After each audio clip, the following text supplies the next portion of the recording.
Well, good morning. I'm Suzanne Kavik. I'm president of the League of Women Voters of Newcastle, and it's the League's pleasure to welcome you to the conversation with the supervisor. This is an event we hold once or twice a year. Today, Supervisor Ivy Poole will discuss some of the major issues on our town's agenda, and you will have an opportunity to ask questions. Now, the League is a grassroots organization that promotes the active and informed participation of all citizens in government. We do not support or oppose political candidates or parties. We are nonpartisan. Voter education has been one of the League's most important functions, and the League is a recognized leader in good government issues such as election and campaign finance reform. On a local level, excuse me, our activities include the publication of the voters' guides that you all receive for the spring and fall elections, and they're also online, and we produce the candidates' nights. Now, today's format is the following. Ivy will give an overview of some of the important issues facing Newcastle, and then you will be able to ask her questions using the chat function. If you prefer to speak your question, that's fine. Just kind of raise your hand. We'll be keeping an eye. If you know how to raise your hand, raise a little blue or yellow hand. And we will call on you if you'd rather speak it. Now, we do have some guidelines. We're going to start with some questions from the League. And then when it's your opportunity, like I said, you can type them into the chat or raise your hand. Questions must be about issues, not a personal nature, and statements, just pure statements, are not appropriate. So now I'd like to turn this over to our supervisor, Ivy Poole. Hi, Suzanne. Thanks so much. And thanks to all of the Newcastle League of Women Voters for hosting me. This is actually my first conversation with the town supervisor because last year's conversation was canceled due to the pandemic. So this is the first one that I've been able to do. And I'm really excited and grateful for the opportunity to be able to speak to all of the residents of the community, as well as to the League of Women Voters members who are with us this morning. I have a brief presentation that I'll move through. I'll try to do it as quickly as I can. Great. So the first thing I wanted to do is just do sort of a recap of the town board's accomplishments in the year 2020, a brief sort of year in review. So obviously the focus of the town's activities in 2020 was really all around the COVID-19 pandemic. We never saw this coming. It wasn't on the list of goals and objectives that the town had set for itself for 2020, yet very quickly, much of our activity became focused around managing the pandemic. We issued our local state of emergency. We closed down and then reopened town hall. We adjusted our workforce continually with a team A and a team B to be able to continue to provide all of the critical municipal services to residents. We sent out daily, believe it or not, back in March of 2020, we were sending daily newsletters to communicate about the COVID-19 pandemic with residents. We stepped those back now to twice weekly, but we needed to be able to provide critical information that was coming out of the governor's office and in those executive orders. We worked closely with our local businesses in town to help them to adapt, to shut down their businesses as required, and then helping them to reopen in accordance with the Forward New York guidelines. And then, of course, we launched a whole bunch of different programs and services last year in order to be able to support our community members. A couple of sort of key accomplishments that I just wanted to highlight there. We created our local law to in July of 2020, the town of Newcastle actually became the first municipality in New York State, and we're quite proud of that, to require mask wearing. We also launched our Citizens Assistance Registry. So this was a way for vulnerable residents within the town of Newcastle to register. We worked with the Newcastle Community Media Center in order to be able to put this together. And we now have a registry so that, when the pandemic hit, but also, when a storm event happens or when there's another kind of emergency, we have a list of residents who we can reach out to make sure that we're providing critical services to them as needed. We also passed a local law, which we are now working in 2021 to be able to extend to allow our local businesses to have outdoor retail as well as sidewalk cafes. And sort of a fun item, we purchased some additional street furniture, which allowed people to be able to eat and gather while maintaining social distancing outdoors in our hamlets. And it's actually been a huge hit. I love when I drive through the train station parking lot and I see the kids who are out doing their homework on the picnic tables that we put out there. The kind of second major issue that we were confronted with in 2020 was around racial and social justice. Again, not something that we had planned for, but something that quickly became one of our primary focuses in 2020. Obviously, we experienced here in Newcastle some horrific acts of hate, both nationally with the police-involved murder of George Floyd, but also locally in terms of some of the things that happened here in our own community. We as a town set a really clear direction that we weren't going to tolerate hate here in Newcastle. We wouldn't allow anti-Semitic or racist incidents to be swept under the rug, that we were committed to being transparent and to taking action, not just to saying things like hate has no home here or Black Lives Matter or all are welcome, but backing up those words with actions. Some of our key accomplishments in that area, of course, we launched the Council on Race and Equity. So we had 115 different community residents came together to put together an action plan for our community for how we could combat racism in our community and take action to become a more equitable community. In addition, we also launched last year, as required by New York State, by Governor Cuomo, our Police Reform and Reinvention Collaborative Committee. And just this past, actually 2 meetings ago, the town board accepted the recommendations that came out of that task force. The third major kind of area of focus in 2020, again, not something that had been in our plan, but something that quickly became a major topic focus for all of us here at Town Hall, was around emergency response, emergency preparedness and response. So we had seen some large storms in the past, Sandy, Irene, Riley, and Quinn, but the challenge of responding to a storm event like Tropical Storm Isaias during a pandemic only heightened kind of the urgency to get folks restored to power and able to live and breathe comfortably in their own homes during a time where we were still very much under social distancing and mask wearing requirements. Here in Town Hall, I provided testimony to the joint public hearing that was held by New York State Senate and Assembly to address the storm response and to speak with the utility providers and make a series of recommendations to them about improvements.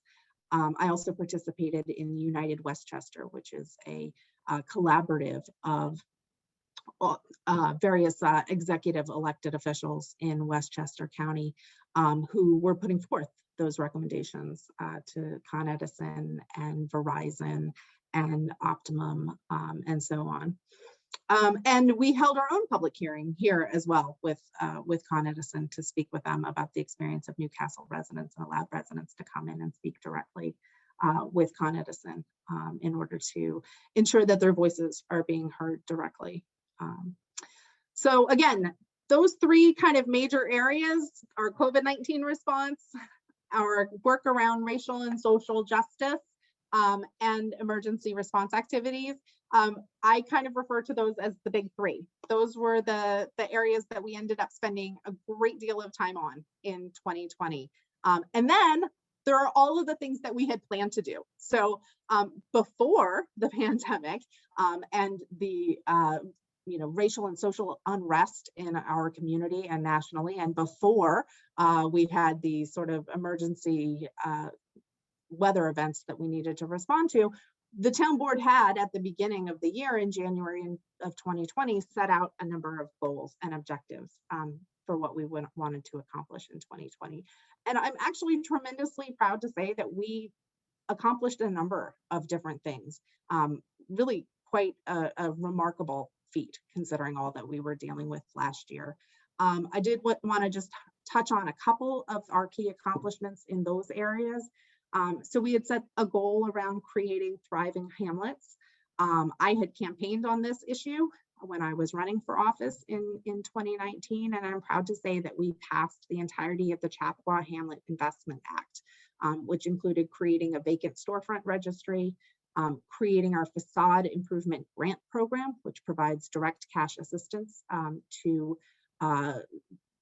store owners and property owners within the town of Newcastle to be able to make improvements to their facade of their building. We expanded the Discover Chappaqua program, which is a way to bring in additional shoppers and folks visiting our Chappaqua Hamlet. And lastly, we passed our local preference procurement policy, which allows us the ability to market our RFPs and to select respondents who own a business or live within the town of Newcastle when we are making procurement decisions here at Town Hall. In the area of capital planning and infrastructure, we had a number of things we were able to make significant advances on in 2020, including the Minkle Dam, which I'll talk a little bit more about when I discuss our goals for 2021. We made a major breakthrough in terms of being able to deliver sewers to Riverwoods and to Yeshiva in partnership with the town village of Mount Kisco and the county. We have been able to craft a plan that will allow those communities to hook up to the county sewer trunk line via a connection that runs through Mount Kisco. It's a huge breakthrough in an issue that has been festering, honestly, for 20 plus years. And that happened at the beginning of 2020, and significant progress continues to be made on that. In terms of creating climate smart and resilient Newcastle, I'm proud to say we passed our leaf blower legislation in 2020. After many years of working on and drafting and revising that legislation, we were able to pass that. It goes into effect this year. And so, June 1st of this year, we will be under the leaf blower restrictions that are outlined in that legislation. And further information will be coming out to the community via our Sustainability Advisory Board, which put forth this legislation for our consideration and did a fabulous job of shepherding it through our legislative process. And lastly, we renewed our Westchester Power Community Choice Aggregation contract in terms of our work in that area. In terms of recreation and community spirit, a number of things that we accomplished in that area, a couple of quick highlights. I'm proud to say that we have officially opened our town hall playground and our basketball court after many years of hard work by my predecessor, Supervisor Rob Greenstein. We were able to cut the ribbon on that back in summer of 2020. And we hosted drive-in movies, which is sort of a fun thing. We've never done that in this community before. It was a fabulous success, and we are looking forward to continuing that in 2021. And lastly, in the area of municipal management, it's an area that I personally wanted to focus on a great deal, and we really did so in 2020 in terms particularly of how we managed our budget. And I'll talk more about that in the next couple of slides. Carrie, can we go to the next? Thanks, Carrie. So that was then, and this is now. We did a lot in 2020, but we're planning on doing a lot in 2021 as well. So the town board in January and February of this year set forth what are our goals and objectives for this year, for 2021. We went ahead and acknowledged up front that the COVID-19 pandemic was going to continue to take a lot of our time and resources here. We hadn't planned for it in 2020, but we are definitely planning for it now. And in that area, sort of continuing to put forth all of the communications that the town has done that I spoke about earlier with regard to the COVID-19 pandemic. I attend weekly county elected official calls to make sure that I am briefed and up to date on the response to COVID-19 and putting forth that information to our community so that you have all of the information that you need in order to make decisions. We are continuing to work to promote the health and safety of Newcastle residents during the pandemic. Early on, it was things like creating that volunteer match that we created that allowed people for things like getting their groceries delivered. Now we've sort of pivoted and we're working very hard on vaccines. So we've set up a program through our community center by which senior citizens within the town of Newcastle can call our community center. We have designated staff who are working with them and taking their contact information to help them find their vaccine appointments. And of course, we're continuing to work with local businesses to help them get back on their feet, to understand all of the COVID protocols, the reopening rules and regulations, and working with them on sort of economic development and restart activities. The second goal and objective that we set for 2021, again, going ahead and recognizing that this was going to be an area of focus in 2021, whereas we did not see it coming in 2020, all of our work on race and equity will continue this year. We are partnering with our Council on Race and Equity to implement the action plan that they came up with for Newcastle, and to think about how to support them in terms of institutionalizing the CRE and making sure that it has a plan for sustainability going forward. We also, as I mentioned earlier, have now closed our Newcastle Police Reform and Reinvention Committee by accepting those recommendations and sending them to New York State. And so we enter phase 2 of that work as well, which is thinking about how do we begin working on implementation of those recommendations that were contained within our report to the state. The third goal and objective that we set for 2021 is around creating thriving hamlets. We worked this year to try to kind of somewhat shrink the list of things that we were going to be focused on in each of these buckets, understanding that COVID would continue to require a lot of our time and attention.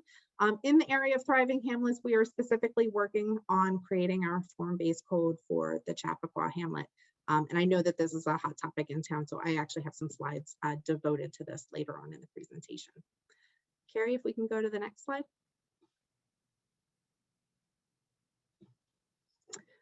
The fourth goal and objective that we set for ourselves is around capital planning and infrastructure.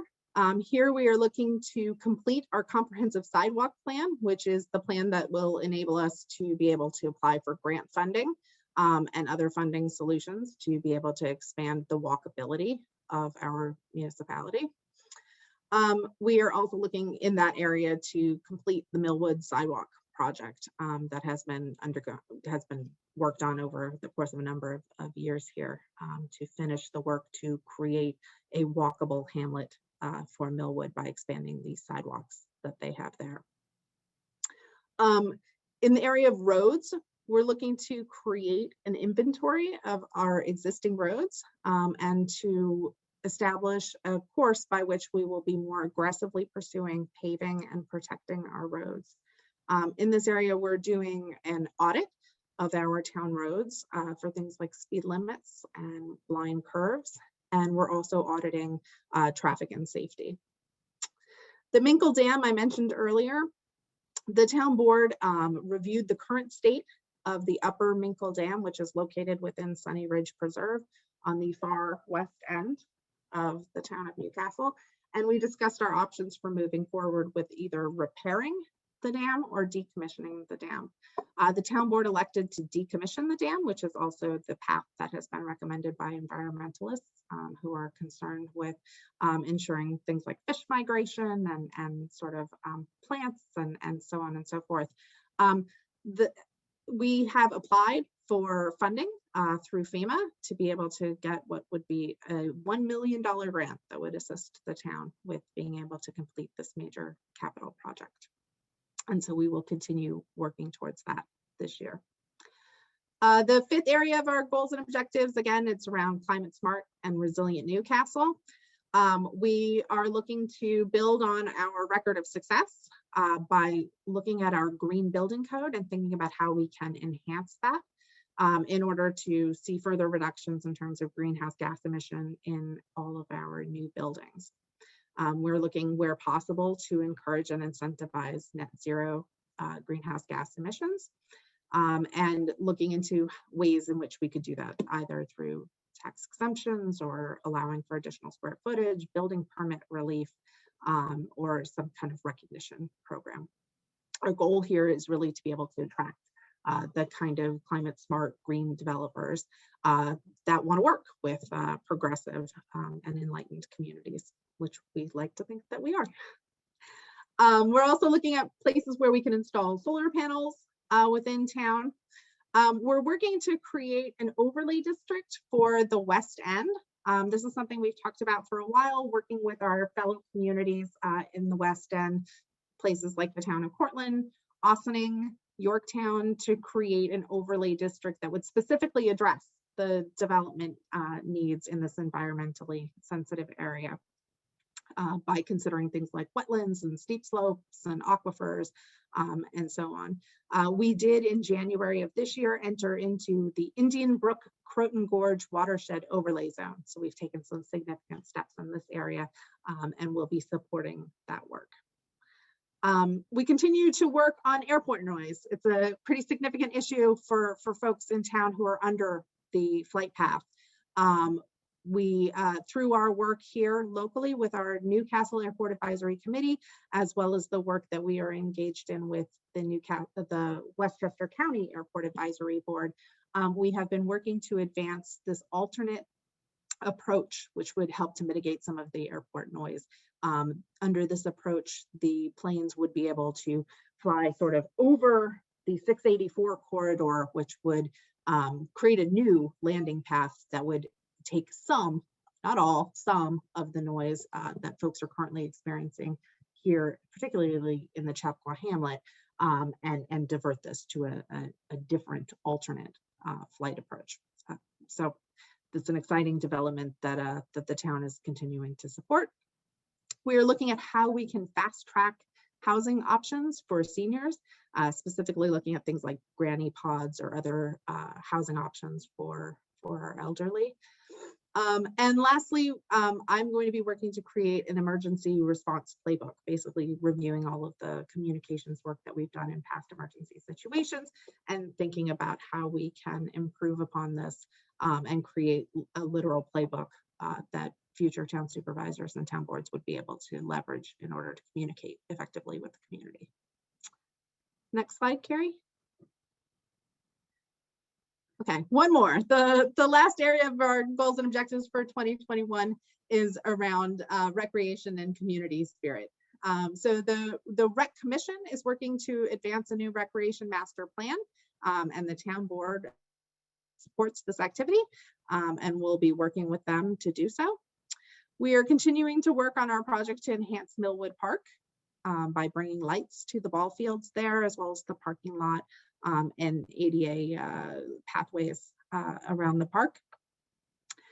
We are working on our town's open space management plan. We met recently with the Conservation Board to discuss that activity, about how we can create sort of a master plan that identifies and preserves and protects open space within the town of Newcastle to protect biodiversity, animal habitats, and so on. We are continuing to advance our work on the CHAP line. We are getting close to being able to accept our consultant's final report on the feasibility of the CHAP line, which is work that we contracted for back in the fall of 2019. Our consultants have been looking at options for conceptual designs, as it were, and cost estimates for different approaches to be able to build the CHAP line. As I said, this was delayed due to COVID, but we are getting close to being able to accept that feasibility study. And then our consultants are also looking towards what sort of grant funding is available to offset the costs that they've identified. We continue to work on Chat Pack through the hard work of Councilwoman Lisa Katz. We are looking at how to make further enhancements to Chat Pack, things like installing a generator at Chat Pack, which would assist us with emergency response as well, and working on a series of kind of next generation updates to the facility and to programming at Chat Pack. And lastly, Discover Chappaqua, the Discover Chappaqua Committee, working with our Rec Commission and our Rec Department to create a 2021 calendar of events. And this work is being led by Councilwoman Lauren Levin, but looking at things like our drive-in movies, our community day, Ragamuffin Parade, so on and so forth, and putting together that kind of calendar of exciting activities that we have here.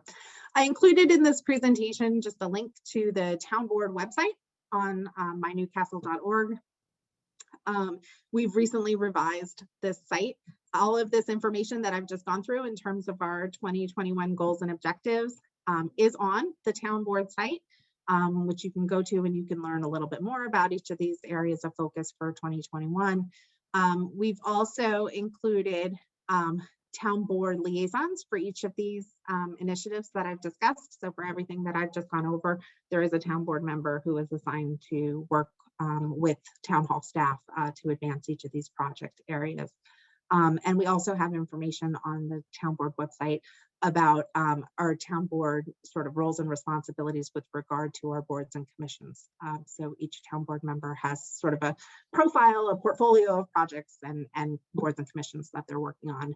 And that information can be found on our town board website. Carrie, if we can go to the next slide.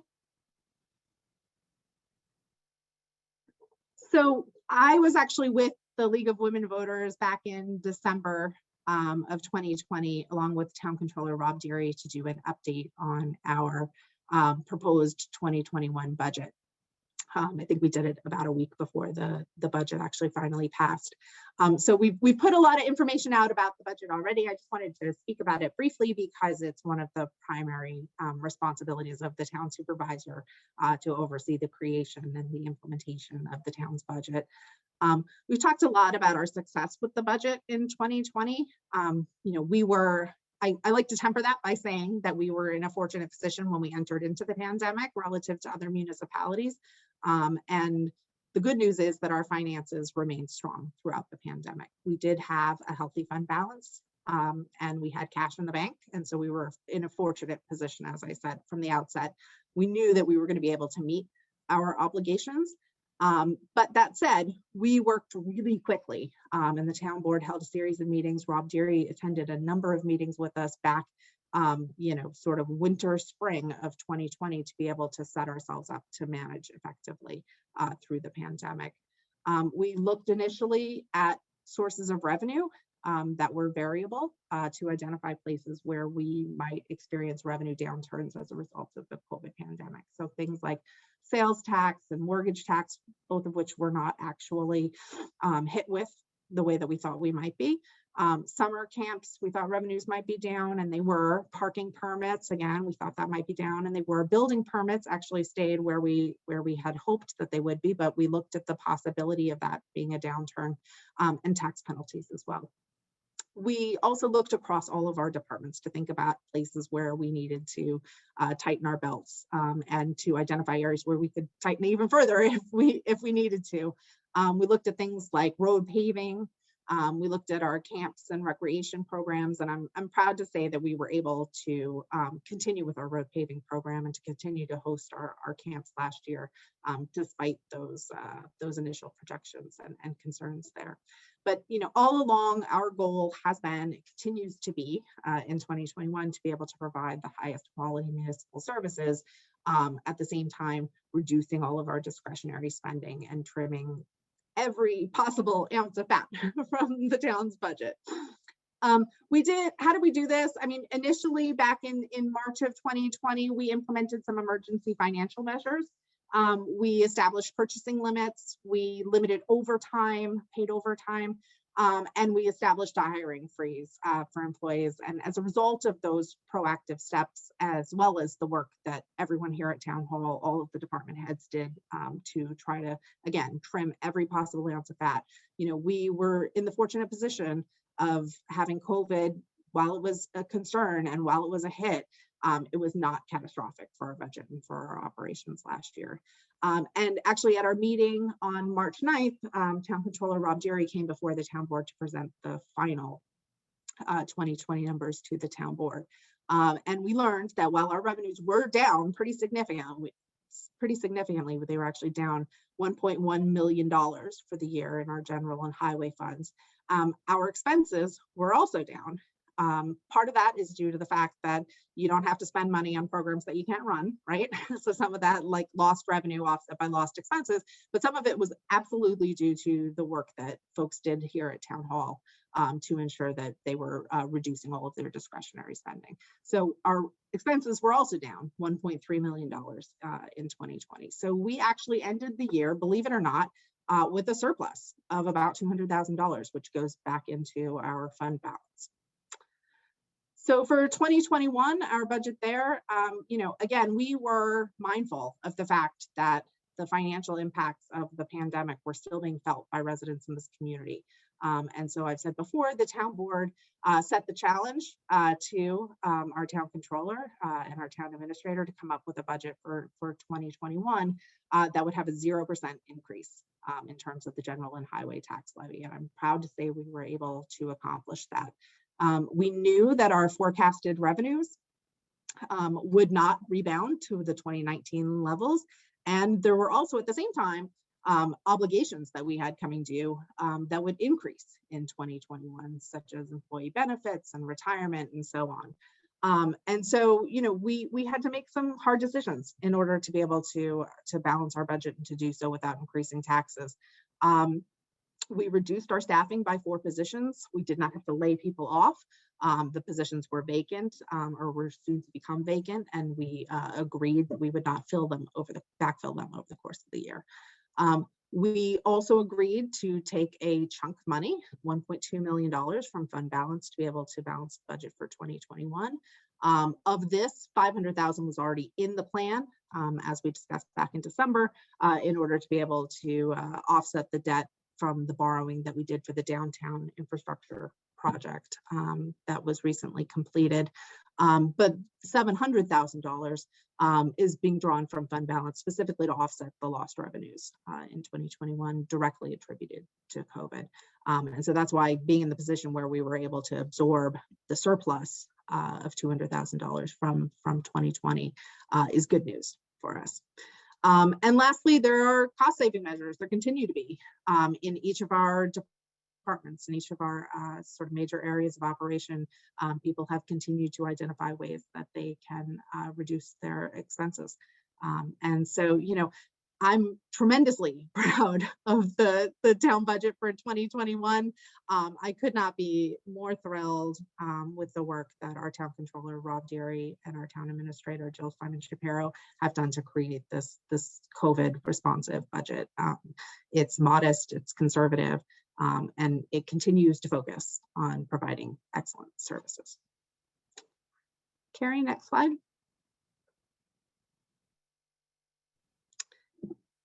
So I wanted to provide a little bit of information on the COVID-19 relief funding that we've been hearing about, the American Rescue Plan. You can see some of the highlights that I've put on this slide in terms of the funding that is becoming available to state and local governments, including schools and colleges, the MTA. $12.5 billion is going to New York State, and that shouldn't say $187, let's say $187 million is coming to Westchester County. The town of Newcastle is estimated to receive $1.95 million. That's huge news for us.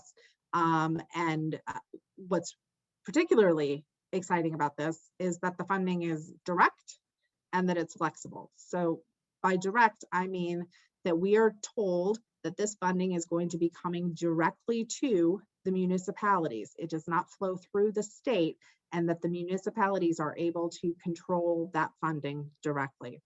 Flexible, I'll talk a little bit about on the next slide, but it speaks to the fact that there are a range of ways that municipalities are going to be able to use this funding. And lastly, I put on here that the deadline to spend the funds is December of 2024. Carrie, if we can go to the next slide. So here I've listed a couple of what we have been told are the eligible uses for the funds that are coming to the town of Newcastle. And I mentioned before that there is a lot of flexibility built into the ways that the funds can be used. So it's really to offset costs that are related to responding to the COVID-19 pandemic. And it can be used for things like assistance to households and small businesses, nonprofits, aids to impacted industries, things like tourism, travel, and hospitality. The funding can be used to support workers who are doing essential work during the COVID-19 pandemic. It can be used for revenue losses caused by the public health emergency to offset those revenues that I spoke about earlier that have been lost due to COVID.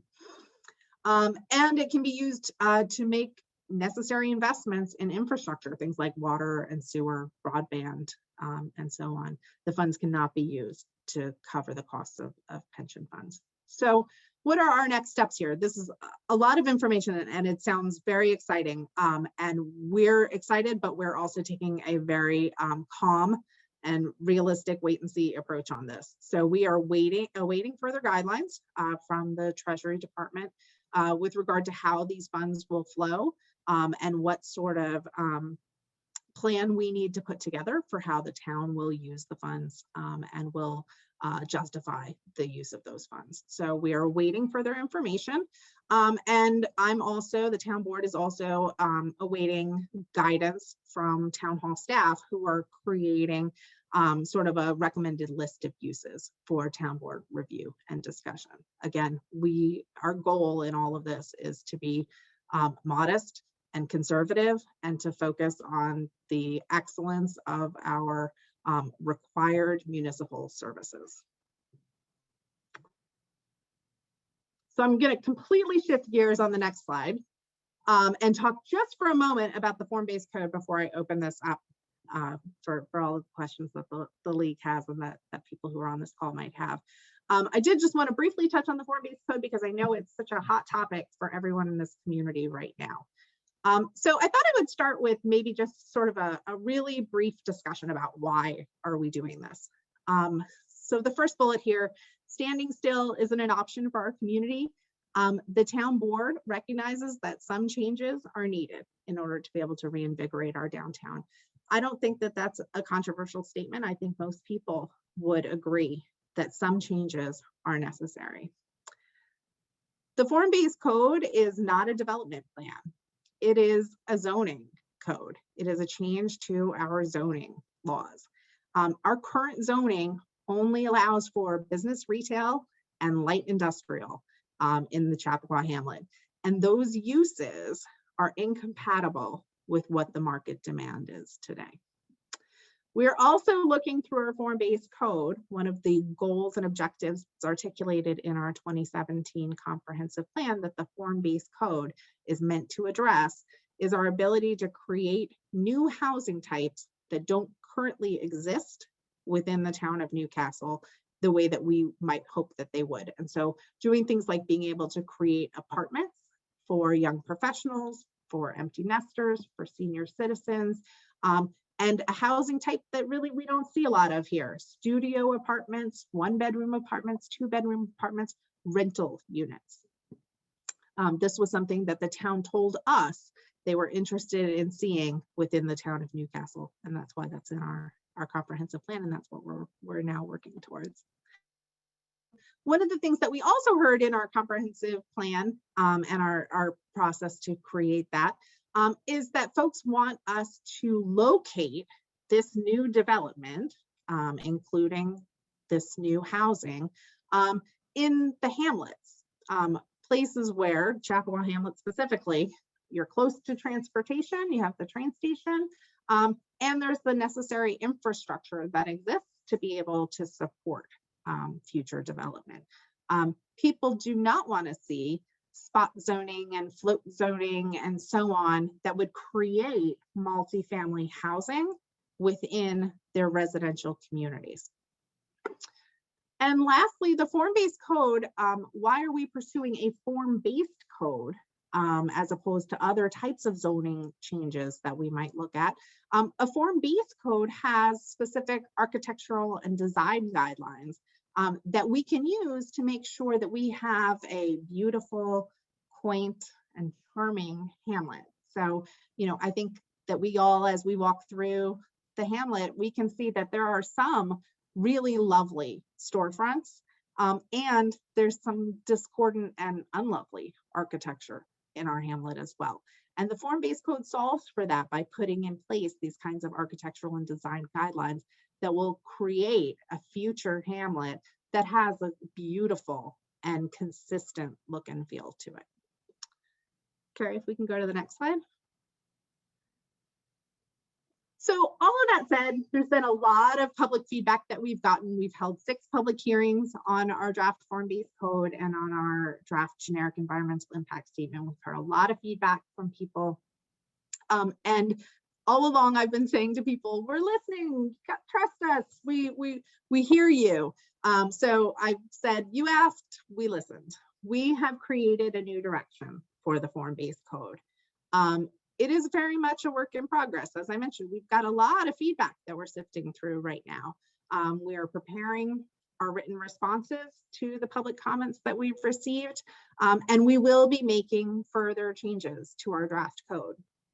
That said, we've already announced a new direction for the form-based code, which is to shrink our form-based district to a single area, and that is the North Greeley corridor.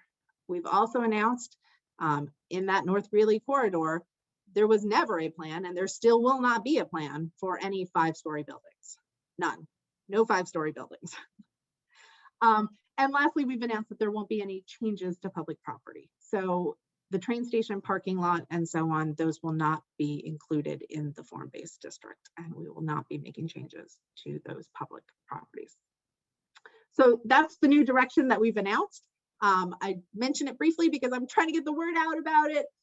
It is a pretty significant change over what was initially proposed in our draft form-based code, but I think it's actually a really brilliant way of testing the form-based code in a particular area, and one that I think that a lot of us can agree needs some help. It's an area that we see some blight. We've seen some properties that are vacant and unused and unloved over the course of a number of years. And it's an area where we can focus on and we can make a real difference in meeting those goals and objectives that we articulated in the comprehensive plan, while doing so in a sort of measured and thoughtful way that will allow us to identify lessons learned and apply those towards future development. So that said, Carrie, next slide. That is everything that I had prepared in advance to come and speak about, and I'm happy to answer everyone's questions. Thank you, Ivy. So we do have some questions, and so we'll start with, I think, more of a general question. What do you see as the biggest challenges to the town that are coming out of the pandemic? I think that the biggest challenges to the town coming out of the pandemic are to reopen smartly and safely, and to do so in a way that's measured and mindful of the pace at which people are being vaccinated. So I think as people are getting vaccinated, there's a real desire to take off the masks and to go out to brunch and to re-embrace our pre-pandemic lifestyle. And I think we have to be thoughtful about how we do that, and to really recognize there's 25% of the population that's gotten vaccinated so far. That means that there's 75% of our friends and neighbors who haven't. And so as we reopen, as we re-embrace all of our gatherings and our activities, to make sure that we do so in a thoughtful and appropriate way. And we're working with the businesses in town to make sure that they're reopening in accordance with all of the guidelines that have been set forth by the state. And we're being thoughtful about, as we're getting approached by, organizations and so on about wanting to be able to host future events, what is required, what is allowed, and how do we make sure that we're protecting the sort of public health and safety of all of the residents in our community. So kind of along those lines, or what do you see as the biggest financial challenges, and has there been a fiscal silver lining to all of this pandemic? I don't know if it's a silver lining. I mean, we have it's been hard, I mean, we've, like I said, we've done really well. And the fact that we were able to end the year with a surplus is really remarkable. And it's really a testament to everybody at Town Hall and how hard they worked. But it wasn't without pain. I mean, the fact that we lost 4 positions, people felt that was real for people. Those were, positions that people were counting on to be able to do the work that they had in front of them. So it certainly wasn't without pain. I I like to say, anytime you can identify ways of doing more with less, it's always a good thing. But I think we have to recognize that there's a cost to doing that. So I don't know if I would call it a silver lining as much as I would say it taught us a lot, and we're able to apply those lessons going forward. But I think we're also looking forward absolutely to the relief that's been promised in the COVID relief bill, and to being able to see some of these revenues start to come back. Definitely. All right. Well, some of the other questions we've been getting are a little more specific. So we'll move into something more specific. You mentioned you did give us an update on the police reform and reinvention collaborative. That committee moving forward, did they have a role in what you called phase 2 implementation, or has that committee been dissolved?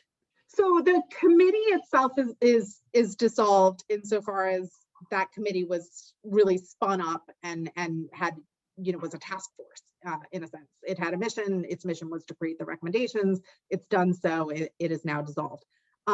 We were kind of all joking with each other that we'd spent so much time together over Zoom, of course, but we'd all spent so much time together. We were like, like a sorority or fraternity of people who really cared about this issue and had come to really care about each other too. I mean, it's whenever you do that kind of work that's really hard and emotional, and you kind of come through it and you have disagreements, you have challenges, and you work through them. I mean, I feel really strongly and really care about all of the people who served on that committee together.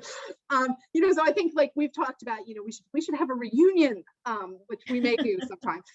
But one of the recommendations that came out of the more serious answer to your question, one of the recommendations that came out of the committee and its work, the commission and its work, was to create a chiefs advisory board, which will be sort of a standing committee comprised of some of the same folks who were a part of the commission, who will advise Chief Jim Carroll on the implementation of the recommendations that were in that report. So there is going to be a little bit of a thread and continuity across the work that we started with the commission and the work that will be going forward with the Chiefs Advisory Board in terms of implementation.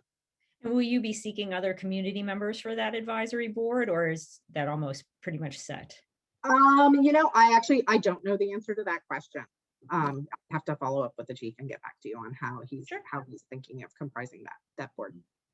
A reminder to everybody who's with us, you can definitely type in any questions to the chat. I still have some questions, but I'm keeping an eye on that. And if you raise your hand, I believe Carrie can point that out. So moving on, we have a question about how many parking passes for the train station have been purchased, and how does that compare to pre-pandemic numbers?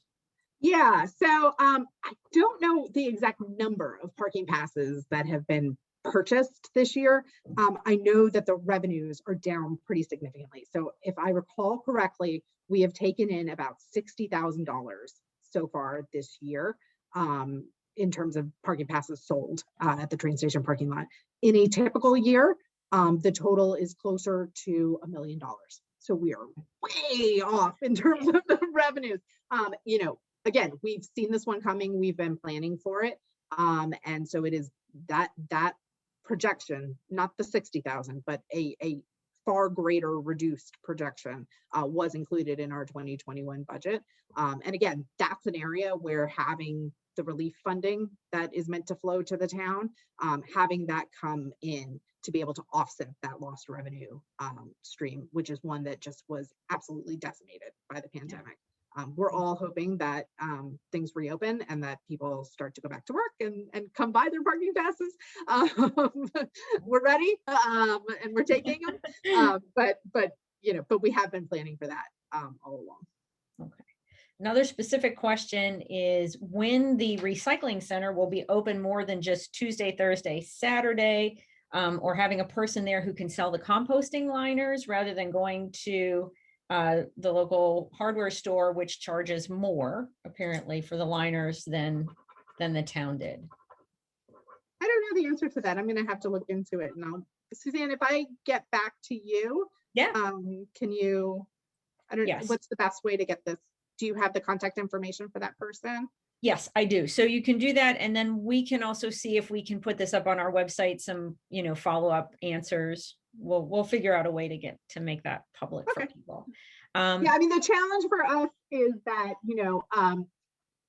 yesterday was the first day that municipal employees are eligible to get the vaccine. And we got a link to be able to sign folks up, and people here in the town administrator's office immediately set to work to try to set up as many of these appointments as we can. Up until now, our employees have not been vaccinated. And, we have been dealing with the reality of, operating with these A team, B team type scenarios, as well as the fact that we've been hit by COVID, just like everybody else has. We've had COVID run through town hall, we've had it run through DPW. We've been operating with staff reductions that have just been the reality for everybody everywhere. But so that's the reason, that we have still reduced hours here at town hall and at other places while we're still under the state of emergency. But it's very exciting to me that we're actually going to get some of the employees here vaccinated. March 17th was the day that public employees became eligible. Yeah, that's good news.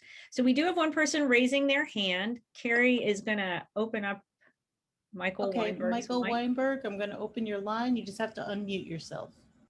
There we go. Good morning, everybody. Good morning. Thank you for doing this, Ivy, and for all the work you guys have done during the pandemic. I know how difficult that must have been. So I have a question on the Board of Education's letter that was sent out the other day. They had said that they are concerned about the Westchester County IDA doing pilots to reduce the taxes for any developer putting up things in town. My research showed that Westchester County IDA has no authority to do that. Do you have any information on this, or do you think that sounds reasonable? So the town is actually working right now on creating a series of FAQs to respond to the feedback that we've been getting and the sort of questions we've been getting on the proposed form-based code and on our draft generic environmental impact statement. The final comments that we received on the DGEIS from the school district, from the Board of Education, just came to us on Tuesday. So we're actually still unpacking all of the comments that were and recommendations that were in that letter. As we sort of see things that are misrepresentations or questions where we think we can provide some additional insight and information, what our approach is to have our town council create an FAQ. And we've been posting all of these FAQs on the site that the town maintains on the form-based code, which is chappaqua.forward.org. We put one up earlier this week, actually to speak to an issue that the Board of Education had raised in their comments to us regarding whether the town had the legal authority to be able to regulate bedroom count and unit mix within our form-based code. So again, I had town council prepare a legal opinion as an FAQ. We posted that on our site, and folks can come and take a look at that accurate information that the town is looking to put out. This issue that you're raising, Michael, is actually one that we're working on creating an FAQ about right now. So the idea Westchester County would impose a pilot, which is a payment in lieu of taxes, that they would have some sort of tax abatement strategy that they would impose upon the town is not accurate. The town would be involved in and pilots payment in lieu of taxes come from discussions at the municipal level because it affects the local taxes. So the county would not, the county's IDA would not impose this upon the municipality. And I don't want to get myself into any kind of legal hot water. I have my counsel investigating this issue, and I do anticipate us being able to provide some guidance on that in short order. Thank you for that question. Moving on to another one, the composting program. Somebody wanted to know how that was going. Any chance of curbside pickup or pickup in Millwood? So the curbside pickup is really interesting with regard to composting. It's an area that the county has been looking at. So the county has a contract for trash carting and recycling services that some municipalities have opted into. We have not found that that contract is advantageous for our municipality. And it has to do with the way that the cost of that contract are shared among municipalities, that it would not be financially advantageous for us to enter into it. We have our existing contract with SantaPro, and that contract's actually up for renewal this year, or rather for rebid and or renewal this year. And so we are looking at putting together our RFP right now to be able to go out to bid for our trash services, sanitation services within town.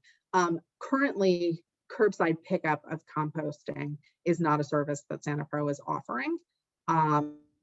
Thing that we're interested in learning more about, and hoping to leverage these contract renegotiations to be able to potentially kind of learn about what SantaPro and or other potential vendors sort of offerings in that area might be. Our sustainability advisory board has been brought into the town hall staff and our DPWs work on putting together that RFP. And so I know that they're looking at a number of different kind of sustainable and environmentally friendly ways that we can improve our sanitation and recycling contract and services that we offer here through the town. I had mentioned the county at the outset, and let me circle back to that, which is just to say that the county has started to offer that as a pilot program, I believe, in some communities. And so there is a little bit of a model there. And one of the things that we've been thinking about, and I don't exactly know where things were with this right now, but thinking about whether there was a way, even if we had our own vendor to do sort of the sanitation services for the town of Newcastle, if there was a way that we could piggyback off of the services that the county will be providing. So is there a way for our contractor to be able to send our compost to the county facility, and so on? So those are all things that are great questions, and things that I think that we're very much kind of engaged right now in thinking around as we look at what the future of sanitation and recycling for Newcastle is going to look like. Okay. One final question, which shouldn't be too long. There have been some safety issues there's a little tiny parking lot for the North County Trailway, kind of across from Drug Mart. It's tucked back, and I know there have been some car break-ins in that area. Has there been any discussion about safety in that particular lot vis-a-vis cameras? There's a private lot that's much larger and much more visible right along across from a landscaping or a nursery, excuse me. And I don't know if there's been any discussion they asked about the town leasing that space or people being able to use that space. That lot is empty frequently, and seems like a better lot for people to use the trailway.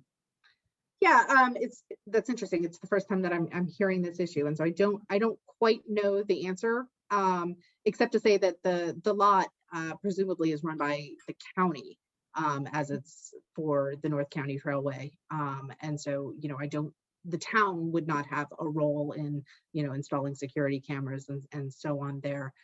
That would be something that the county would pursue. But I haven't heard this issue before, and so I want to circle back with our chief and see if we've had any particular reports or incidents there, and think about if there's a way that the town can assist with public safety there. Fantastic.